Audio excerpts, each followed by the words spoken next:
All right, welcome to this lesson on the Pythagorean theorem. You're looking at Pythagoras here, who is an ancient Greek mathematician who was credited with many mathematical and scientific discoveries. He ran a whole school of mathematicians, and many classical historians debate whether Pythagoras made many of these discoveries that have been attributed to him. The Pythagorean theorem, which we're going to talk about, was discovered or used by every ancient civilization across the world. But it gets named by Pythagoras. So here is the theorem. The sum of the squares of the sides of a right triangle equals the square of its hypotenuse. So when we're talking about squares, we're literally talking about the area created by the square of the sides. So here we have a side length of 3, and we have a square area of 9. Here we have a square area of 16 with a side length of 4. And if you take those yellow blocks and those blue blocks and you add them together, it will equal the number of blocks here on C, which is what's called the hypotenuse, or the side across from the right angle. This is a very famous Pythagorean theorem example of 3, 4, and 5. The ancient Egyptians used it to help them build the pyramids. But we're going to go ahead and study it as a squared plus b squared equals c squared. And what a and b are is the length of the legs of the triangle, and c is the length of the hypotenuse. So let's get into some examples here. Please be sure to follow along. Make sure you're always signing your work. Here we go. So the Pythagorean theorem helps us to find the length of one side of a right triangle when we know the lengths of the other two. So this is how we state it. We state it as a squared plus b squared equals c squared. Now, here in this example down here, we have two sides of the triangle being two legs. So we can name these a and b. C is always the hypotenuse. The hypotenuse is always the longest side across from the right angle. So we can go ahead and put these into our formula as 5 squared plus 12 squared equals c squared, which is what we are solving for. Now, on the previous example, you saw physical squares being drawn. Here we're going to use numbers to represent those squares. So 5 squared is 25, 12 squared is 144, equals c squared. We're going to sum those together and get 169 equals c squared. And when we get to this step, this is where we use the square root as our solving technique, the square root of 169. Now, if you need to go ahead and use a calculator here, we can. So let's go ahead and open up our favorite calculator, Desmos. And you can go ahead and you can take the square root of 169, and it gives us 13. So then we know that C is equal to 13.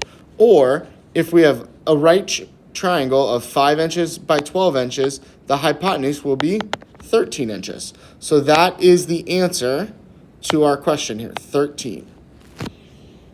Now, sometimes the numbers are always whole numbers. So we have 5 inches, 12 inches, and 13 inches. That's what's called a Pythagorean triple. But sometimes we won't have whole numbers, and we'll still have to kind of figure out what's going on. So we're going to make a 9 and b 9, and c is our hypotenuse. So let's go ahead and put it into our equation. A squared plus b squared equals c squared. Now, if you're following along and taking notes, remember, you can always pause this video at any point you need to catch up if I am speaking too fast, or rewind and watch again. So here we have a equal to 9 and b equal to 9. So we can go ahead and write our equation as 9 squared plus 9 squared equals c squared. Now, at this point, we can go to the calculator and we can do some of our math. So we would know that 9 squared plus 9 squared is going to give us 162. So we're going to have 162 equals c squared. Then our same solving technique is to square root both sides. So we're going to end up then with C equals the square root of 162, which we can turn into a decimal to give us a value here that we can kind of understand. So we're going to take and we can hit the square root button, which is over on the left side of the screen. And then in the center of the screen, if you hit the A and S button, that'll bring the answer in from above. So then we know that our hypotenuse will be 12.7. So these are two examples on how we find the hypotenuse when we know the legs. It's pretty simple. You square the two legs, add them together, and then square root at the end. Here on number 3, if we're looking at number 3, our x is now one of the legs. And like I said before, A and B are interchangeable. It doesn't really matter. All that matters is that C is equal to 12. So we're going to go ahead and we're going to say A squared plus B squared equals C squared. So we're going to go ahead and now plug these numbers in. I'm going to make my x into A, and then 4 is B, and then C is 12. Remember, it's always really, really, really important to look for the side across from the right angle and label that as C. All right, now let's go ahead and simplify some stuff. X squared plus 16 equals 144. All I've done there is I've squared 4 and I've squared 12. Now, let's go ahead and solve for x squared. Just like any solving equations problem, we need to isolate the variable before we deal with the variable. So we're going to subtract 16 from both sides. And we're going to get x squared equals 128. Now, if you want to go ahead and check your math there, we can always open the calculator and do 144 minus 16. We get 128. Then we can go ahead and we can square root both sides. This will give us the decimal approximation. So we will know that x is equal to the square root of 128. So we open back up our calculator. The square root of 128 is 11.3. So our side length is 11.3. Now, that's perfect because 12C is the hypotenuse. The hypotenuse must be the longest side. So x being less is really important. If we didn't make it as less, we would have done something wrong. All right, so let's flip over to the back and let's talk about what's called the converse of the Pythagorean theorem. And the converse is very simple, okay? The converse states that if 3 sides of a triangle satisfy the Pythagorean theorem, then the triangle is right. So here in this case, what we're trying to do is we are trying to decide whether or not this is a right angle, whether or not this largest angle right here is a right angle, okay? So let's go ahead and we've got the numbers 3, 5, and 6. So the largest number will always be C. So we're going to make C equal to 6 since it's the largest number. So we are going to take 3 squared plus 5 squared, and we're going to see if that equals 6 squared. So again, this is just some math. 3 squared is 9, 5 squared is 25, 6 squared is 36. We're going to simplify 9 plus 25. So 9 plus 25 is 34. Does that equal 36? No, that does not equal 36. So therefore, this is not a right triangle.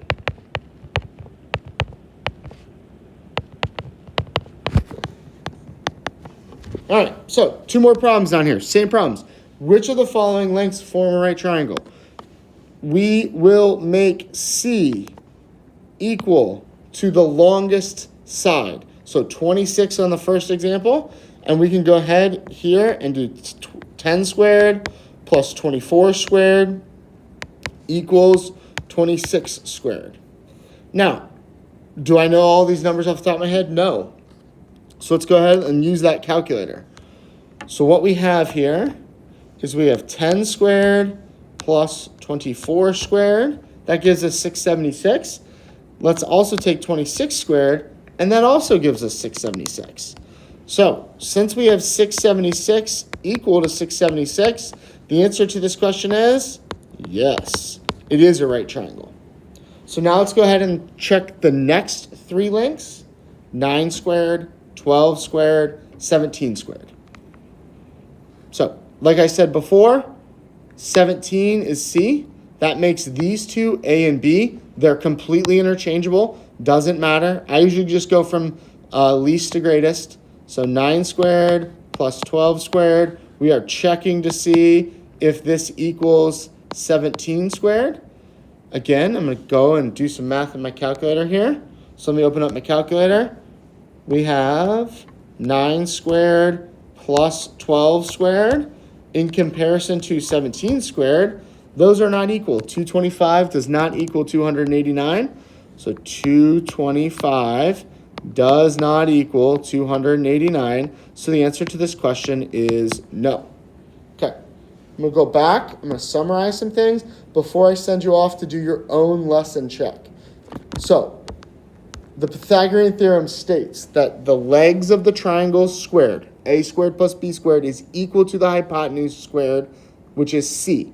The hypotenuse is the longest side of the triangle.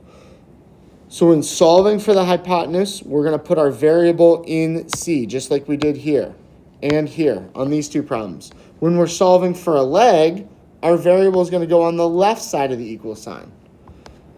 The converse of the Pythagorean theorem states that if three sides of a triangle satisfy the Pythagorean theorem, then the triangle is right. So we can take three numbers, plug them into the Pythagorean theorem, and check for equality.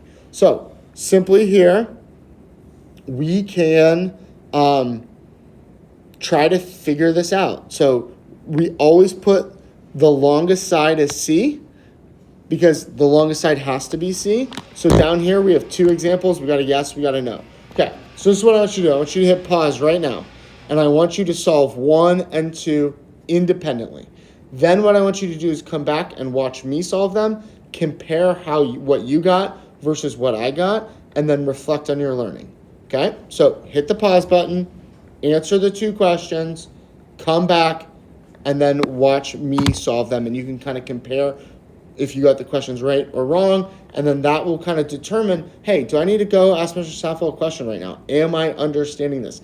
Am I prepared to do this independently? All right. Okay, we've paused, we've come back, we're going to do the lesson check. So what I've noticed about these two problems is the first problem, we don't know the missing side. I'm going to give that an X. That's our hypotenuse. So that's going to go where C goes. And then here, our X, this is going to go in where our legs go, either A or B. So let's go ahead and get started. A squared plus B squared equals C squared. So I'm going to label A as 5 and B is 17, and then I'm going to put an X in there. We're looking for X squared. Now, this is the easier problem to solve. The solving is very simple. Go to your calculator, type in 5 squared plus 17 squared, get a number, and then we're going to go ahead and square root that number. So let's open up our calculator. 5 squared and 17 squared gives us 314. So I'm going to come back to my notes and write that down. 314 equals X squared. Now, the solving step is to square root both sides. The square root of X squared is always X. Then we're going to go ahead and figure out what the square root of 314 is, and that will give us a good solution to our problem. So I'm going to hit enter, and then I am going to hit the square root button all the way to the left. And then I'm going to hit the answer button because it's just going to grab that 314 for me, and we get 17.7. 17.7. Now, this is when I check for reasonableness of answer. Does that make sense? Yes. It is longer than 17. All right, now let's look at number 2. Again, we're going to go into the equation. A squared plus B squared equals C squared. Now, here's the thing. C is 21. That's what you got to note first. That's the biggest deal that you get it right. A and B are interchangeable. 21 squared. I like to put, if my variable is one of the legs, I like to put it first. It makes my solving a little bit easier. Plus 15 squared. Now what we need to do is we need to go to our calculator and square those two numbers and then come back and put them into the equation. All right, opening up the calculator, 15 squared, 225, 21 squared, 441. So let's go ahead and put that back. Wrong button.